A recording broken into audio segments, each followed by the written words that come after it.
The CMO Confidential podcast is a proud member of the I Hear Everything podcast network. Looking to launch or scale your podcast? I Hear Everything delivers podcast production, growth, and monetization solutions that transform your words into profit. Ready to give your brand a voice? Then visit iheareverything.com. Welcome to CMO Confidential, the podcast that takes you inside the drama, decisions, and choices that go with being the head of marketing. Hosted by five-time CMO Mike Linton. When is the last time you researched something on a website? If you're like most people, AI did that work for you. And that raises a question. If AI is doing the work, what is your website really for? This behavioral shift means AI bots are becoming your most important new visitors, a challenge our sponsor Scrunch is taking head on. Scrunch is the customer experience platform that helps you understand how AI agents experience your site, when and why they show up, and what's blocking them from being retrieved, trusted, or recommended. Scrunch shows you the content and citation gaps and technical blockers and helps you fix them so your brand shows up when consumers start with AI, because your most important site visitor might not be a human. For our listeners, Scrunch is providing a free website audit that uncovers how AI sees your site and how you're showing up in AI versus the competition. Run your site through it at scrunch.com/CMO. Welcome, marketers, advertisers, and those who love them, the Chief Marketing Officer Confidential. CMO Confidential is a program that takes you inside the drama, the decisions, and the politics that go with being the head of marketing at any company in what is one of the most scrutinized jobs in the executive suite. I'm Mike Linton, the former Chief Marketing Officer of Best Buy, eBay, Farmers Insurance, and Ancestry.com, here today with my guest, Bill Zengel. Today's topic: the confident B2B marketer. Are you one of the few? Now, Bill is the B2B, business-to-business practice leader of the Association of National Advertisers, where he has been for a number of years. His responsibility is obviously to elevate B2B marketing. Previously, he led membership at A&A, and he served as a creative director at Saatchi & Saatchi and an account director at Y&R Wonderman. Bill shared 4 B2B research studies with CMO Confidential, which include the brand to demand maturity study discussed in an earlier show by Tom Stein and Jan Schwartz, marketing impact measurement, using data to supercharge B2B marketing, and one that really caught our eye called the Confident B2B Marketer Study. So we're having him on to talk about all of those, but really with a focus on the Confident B2B Marketer Study. But welcome to the show, Bill. Thank you, Michael. It is great to be here. Nice to have you. First of all, I have to ask, Bill, why so many B2B studies? I mean, what is going on? What is everybody trying to figure out here with all these studies?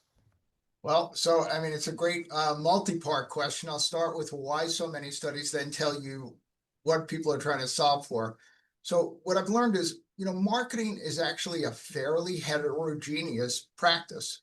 Yeah. Right? I went to the School of Visual Arts. You could have a business degree. We could be with somebody from Stanford who's working at Google. We're all different. And because we're all different, there are no common traits or commonly agreed to principles in marketing. It's really what was the last marketer in the door. That's what the chief of operations hears about. And the most important thing in any business, well, not the most important thing, but one of the most important things in any business is measurement and accountability and proof of commercial contribution. And that's what we're working on. And in the B2B space, do you think that, like we've talked a lot on a bunch of our shows about how marketing is different.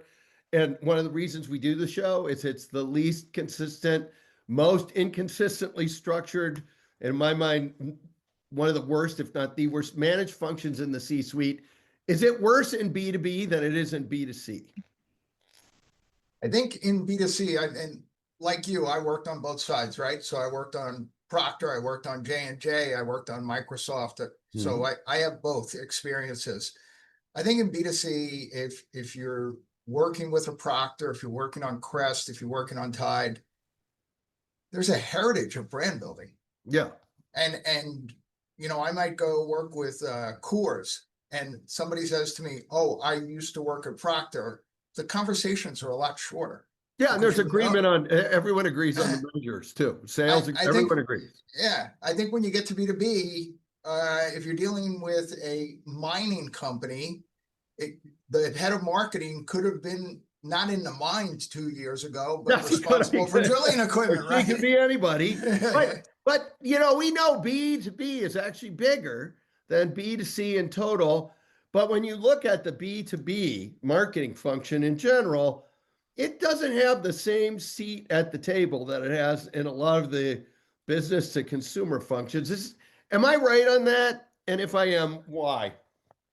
Well, you're right. But I'm going to tell you why. I'm going to tell you why it's going to change versus why you're right. Well, so first tell me why it exists, and then tell me why it's going to change. Well, I think historically, quite often when people say B2B marketing, what they really mean is B2B Marcom. That Marcom was adjacent to sales, and in the old days, the salesperson might say, "Hey, Marcom, make sure the banner's straight at the golf tournament, and I'll take care of the heavy lifting." That's completely changed in the last few years. The buyer group has arisen, and marketing are the people to address the buyer group. The people who are making decisions are younger. They want self-service digitally. That's about marketing communications, the digital experience. The B2B companies are the biggest in the world. 65% of the global economy is B2B, not B2C. Yeah. If I buy a tube of toothpaste and I walk down the street, it's my decision. And quite frankly, if I don't like the tube of toothpaste, I might just throw it out at this point. But if you're buying a jet engine or software or service for your company, it's a big decision, and a lot of people are involved.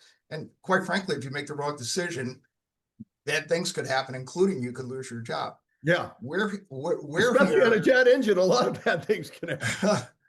So we're here. The A&A B2B unit is here to change that and bring brand to B2B. Okay, well, that's really good background to the Confident B2B Marketer study. First of all, what does the Confident B2B Marketer even mean? Tell us about the study, what you did. Just go wild. Give us the whole design of the study and what you're trying to get to in that. So the great thing about working at the A&A is it's like a GPS for the industry, or at least a GPS for me.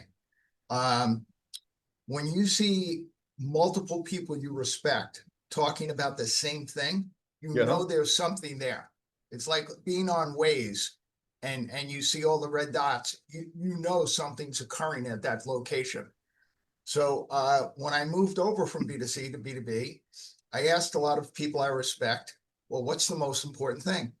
And they all had a different answer. So I said, you know what? I'm going to field a study. So we went to 200 senior marketers, and out of the multitude of things that could be important, they identified these 8 or 9 key markers of success. And now we're bringing that to our members. Okay, well, let's hear, tell us about the success. And by the way, you're getting your talking points in fantastically already. So tell us about these things that go with being the confident B2B marketer. And then also, I want to point out, when I read the study, it looked like only 40% of B2B marketers are really in the confident camp. So let's go over what it means to be confident. And then we're going to talk about why there aren't more confident marketers. 39% actually, right? So Mike, the story I like to tell is I'm a cancer survivor. And when I was being treated, the doctor said to me, hey, a cell has escaped the pocket. Yes. And if you're anal retentive like I am, you want to know, well, what does that mean? So I Googled it, and an adult male has 33 billion cells in their body. And I'm like, wait, you're looking for one cell out of 33 billion? Yeah. And then the MRI can only see the size of a pencil eraser. And I'm like, well, how many cells could be in a pencil eraser? And it's a lot. It's a lot. Yeah, So, quite a lot. so today I am clear of cancer. They call it NSD, no sign of disease. And I'm free of it because they identified the markers, the biological markers that they needed to treat. And in that way, I'm here with you. Yes. The Confident Marketer, what that did is I was at our Masters of Marketing. We Yeah. represent about 300,000 marketers, 1,700 companies. And somebody got up on a stage and said, marketers today have to deal with a quadrillion decisions. Plus or minus, Mike, right? Yeah, well, plus or minus, but a plus lot or of minus decisions. 1 gazillion, yeah. Right? Yeah, you'll give it to me. So we identified through this survey the 8 out of those quadrillion decisions you're dealing with, where should you be focusing your time and energy? So we identified the 8 or 9 places where marketers are succeeding, which if you're in the 61%, it's a good place to look. Let's hear it, because only 39% of people are succeeding or are confident. So let's hear, just give us a quick burn on those 8. Give us the rundown.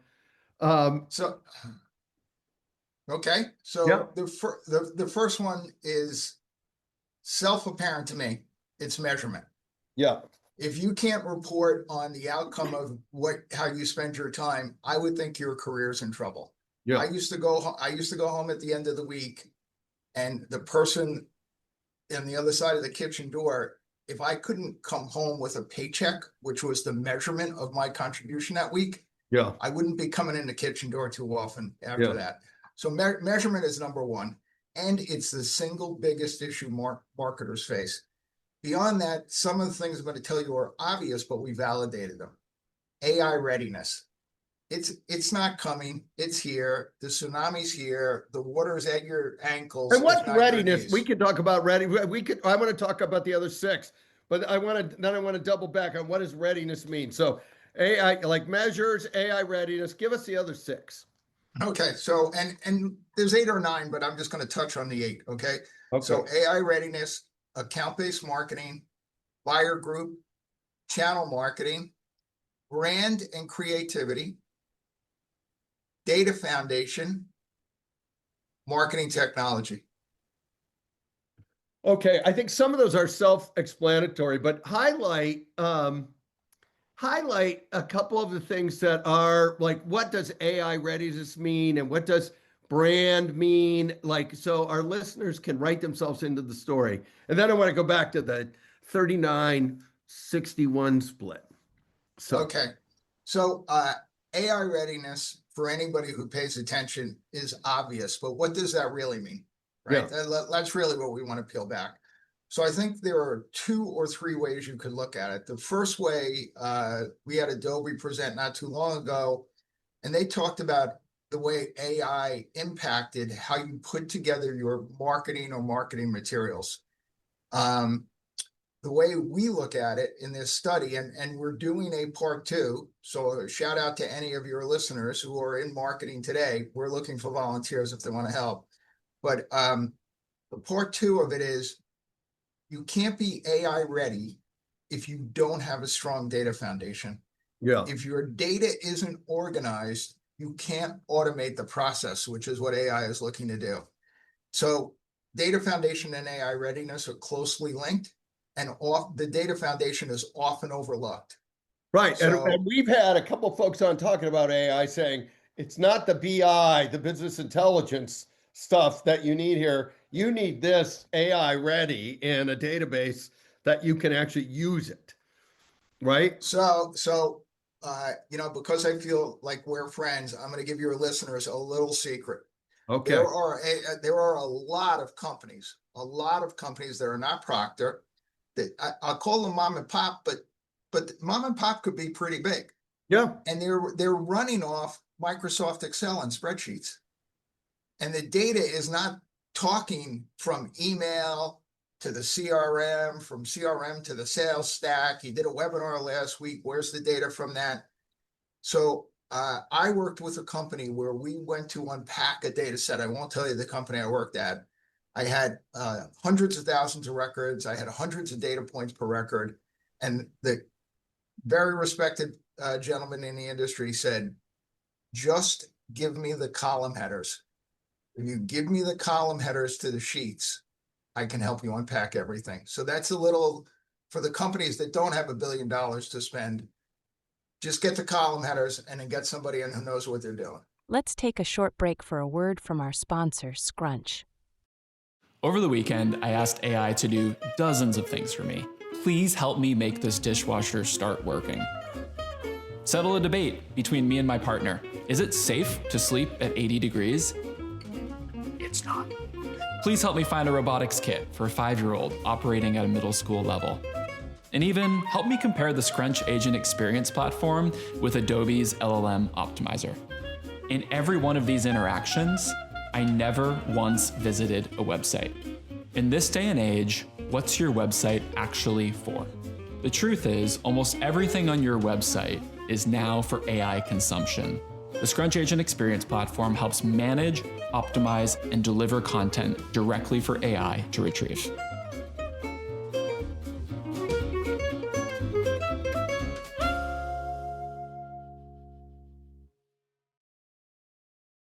Now back to our episode with Bill Zengel. Okay, let's talk about what brand means. Especially B2B. Especially in B2B, which is a wild card for B2B a lot. We've had a lot of people on talking about, the gumball machine is broken.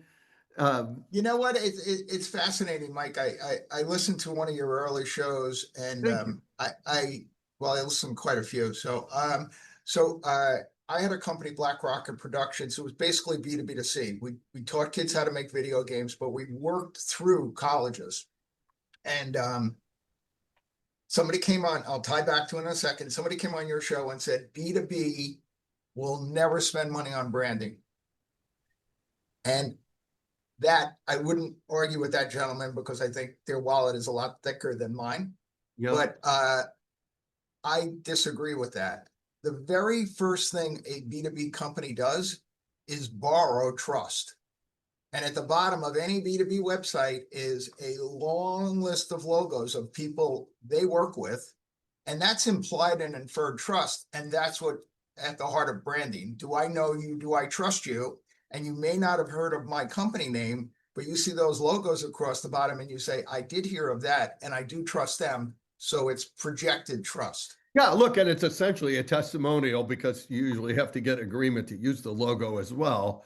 So we have these things, these 8 things, but your study says only 39% of B2B marketers are in the camp of being confident and having these things. Tell us about the other 61 and then give us some honest test questions. Listeners can say, am I confident or am I not? I love it. So I'm just going to say, Mike, it depends. Do you look at the glass as half full or half empty? Well, I'm obviously a half full guy. I'm doing this show with you.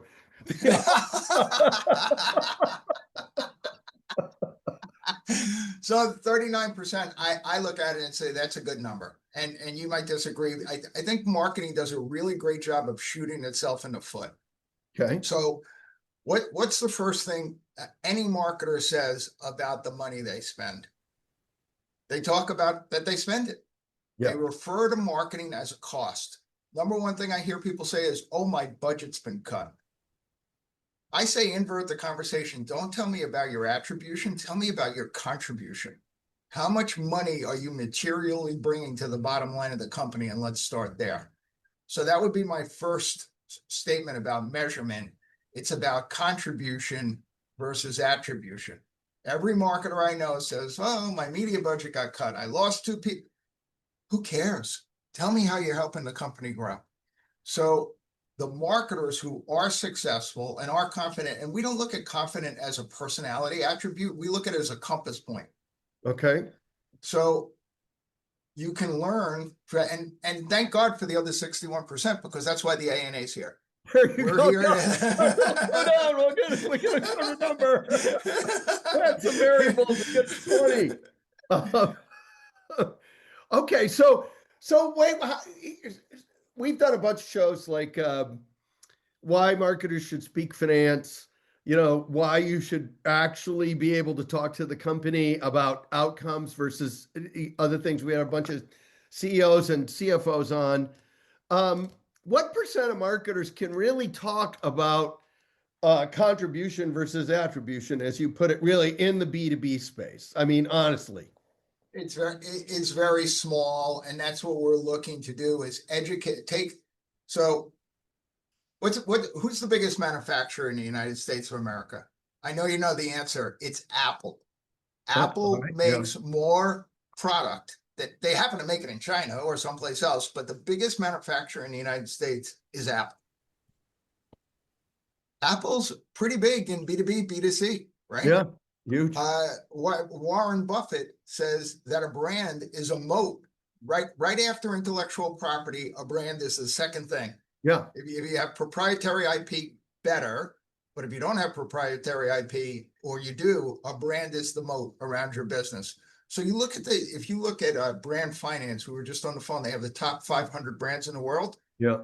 The top 5, NVIDIA, Yeah. Google, Meta, App, they're all B2B brands. Yeah. Google, we look at Google and Meta as media companies because we work in advertising. They're B2B companies.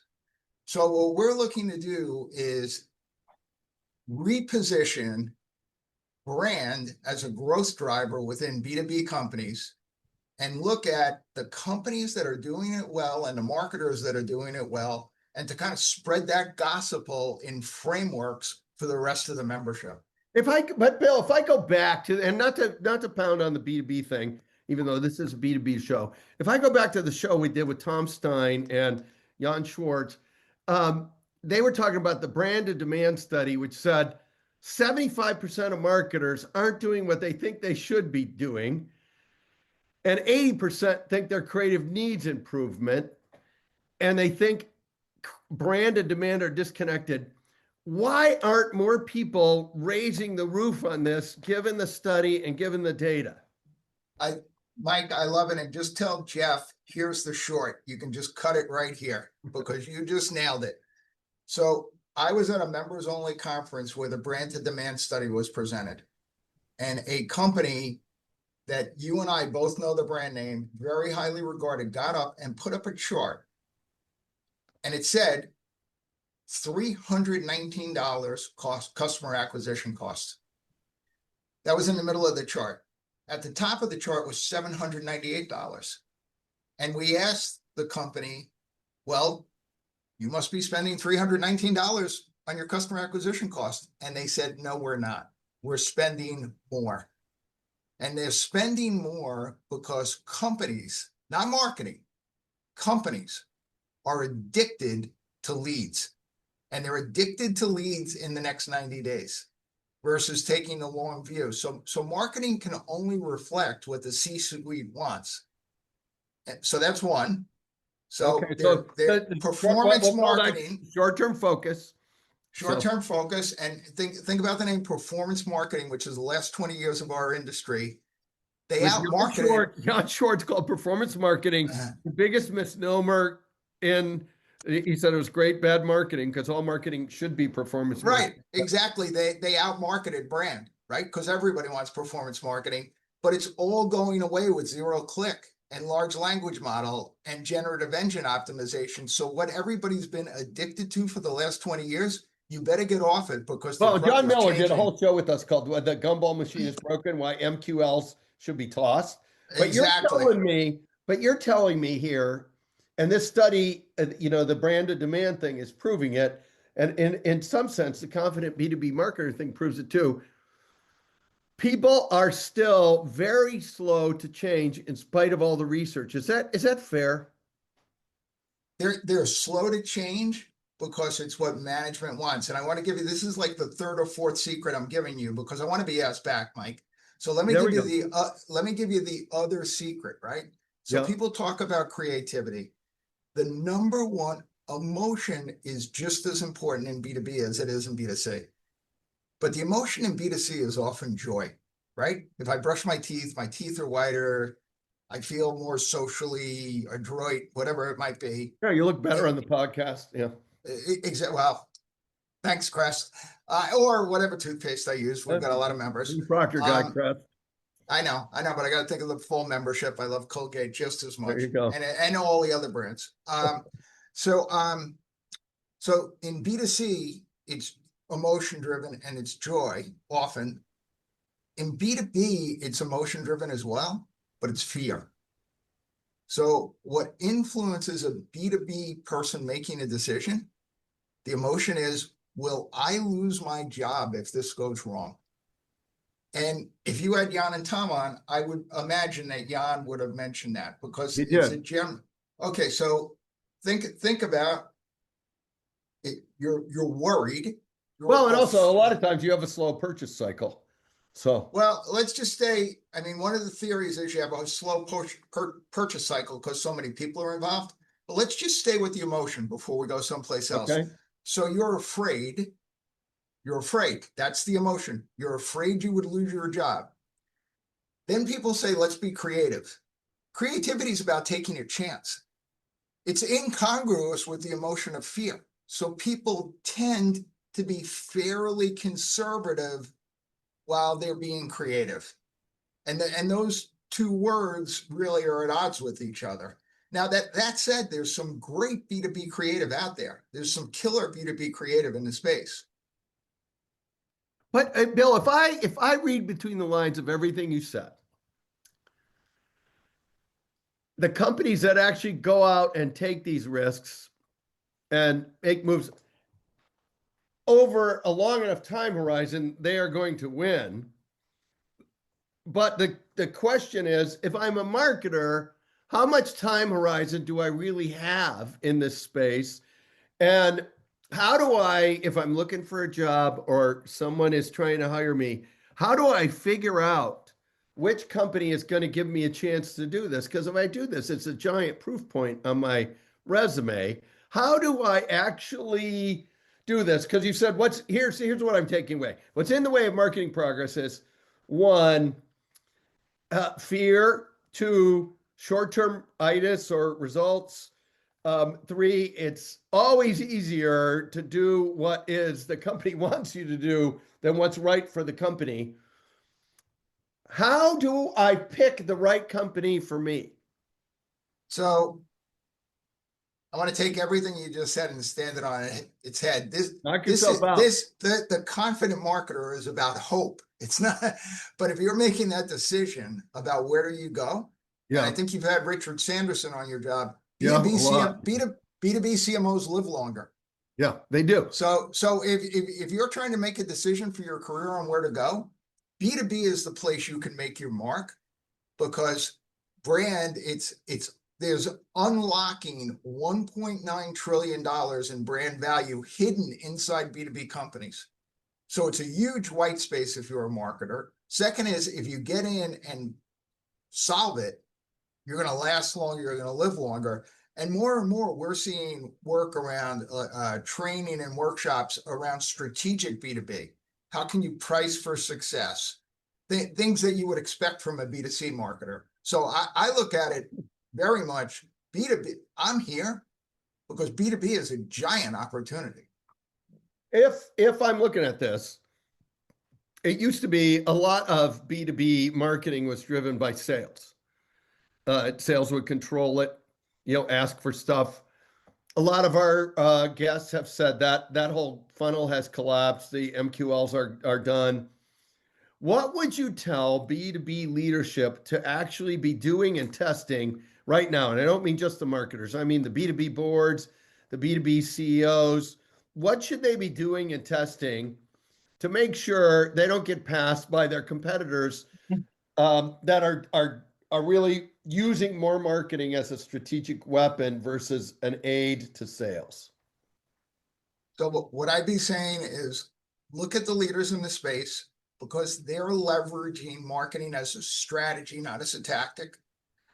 I'd say look at what the investment community values, because the investment community is pouring over those 10Ks and they want to see more than just revenue. They want to see the source of the revenue. And a lot of times that's marketing. The third thing I would really encourage people to consider is when I mention brands like Apple, Google, Amazon, when we trade places with Amazon, what is Amazon's logo? Yeah, it's the little arrow. It's a smile. Yeah. It's an upward smile. Whose smile is that? That's the customer's smile. So I would encourage your listeners, I would do this as compliments to you, to go to ana.net/B2B. We have I was a direct marketer at one point, Mike. We have and if you call now. Yes, you get a cheese straightener. No, because there's plenty of work in the space, and I think people are so busy they don't read it. So in addition to the great work that Jan's doing with us, in addition to the great work Tom's doing with us, we have a report. It's a little dusty maybe, but it's called the Google Day One Report, and they did it with Bain. And there's a day one list, despite the long life cycle, despite all the systems, despite all the facts, buyers have a list the day they start, and it's called the day one list. And the way you get on that list is peer reviews. It's one of the ways, peer reviews, and it's customer reviews. So one of the best things you can do to acquire new sales is take care of the customers you have now. Got it. All right. This is getting us towards our last question, which you know because you've listened to all our shows, and we appreciate that. It's a two-parter. You can take one or both, but you must take at least one. Funniest story you can tell on the air and or practical advice we haven't discussed yet. Yours to pick, one or both. Well, I feel the whole show was practical, so I'm going to go with funny. So, all right. We love that. We love funny at CMO Confidential. So I worked in the entertainment industry for a number of years, and I worked with a producer, and production companies are no different than anybody else. They look at trends. So at the time, they used to call it a sandals and sun was hot, right? Like the Odyssey is coming out next summer, right? There will be a flurry of sun and sandal pictures after Christopher Nolan's Odyssey hits in, on the big screen. So a producer friend of mine flew to Greece, and he got there, hundreds, if not thousands of extras, and they were making a movie about the Trojan War. Okay. Swords, sandals, shields, beautiful women, everything. But they forgot the Trojan horse. And then I got a second one for you. All right, we'll take it. I worked on Burger King when I was a writer, and we launched the Burger King Kids Club. And we did it, at the time, McDonald's brand was a little higher value than Burger King. So we co-branded with companies that had high brand value. So we worked with the Teenage Mutant Ninja Turtles. We sold more Teenage Mutant Ninja Turtle toys than any retail outlet in a year. We go out to LA, we're shooting the commercial, we're out there for a month. Everything's great until it comes to the product shop. How many French fries go in a bag? And nobody knew. And it was a Saturday, and we could not reach any executive. So we went out to, I don't know how many stores that we decided would be an average. Yeah, you bought all the Burger King fries you could buy. But from every store. Yeah. Every store. And I think we arrived at that time with the number 32, not 33, not 31. But then we got a call from the executive. It was 33 after all that work. Well, it just goes to show within one standard deviation, you guys counted the fries correctly. And I'm sure you had, usually there's a lot of food at shoots, and you guys probably doubled that up. So those are two really good stories. Bill, thank you for joining us, and thanks to everyone for listening to CMO Confidential. If you're enjoying the show, please like, share, and subscribe. New shows drop every Tuesday, and you can find all of our over 160 shows on Spotify, Apple, and YouTube, which include Why Can't, The Truth Behind the Curtain in B2B Marketing, Colonel Mustard in the Study with the Job Spec, How Board Design Shortens CMO Lifespans, and an update from the front lines of AI, a perspective from Spock on the Bridge. Hey, all you marketers, stay safe out there. This is Mike Linton signing off for CMO Confidential. When is the last time you researched something on a website? If you're like most people, AI did that work for you. And that raises a question. If AI is doing the work, what is your website really for? This behavioral shift means AI bots are becoming your most important new visitors, a challenge our sponsor Scrunch is taking head on. Scrunch is the customer experience platform that helps you understand how AI agents experience your site, when and why they show up, and what's blocking them from being retrieved, trusted, or recommended.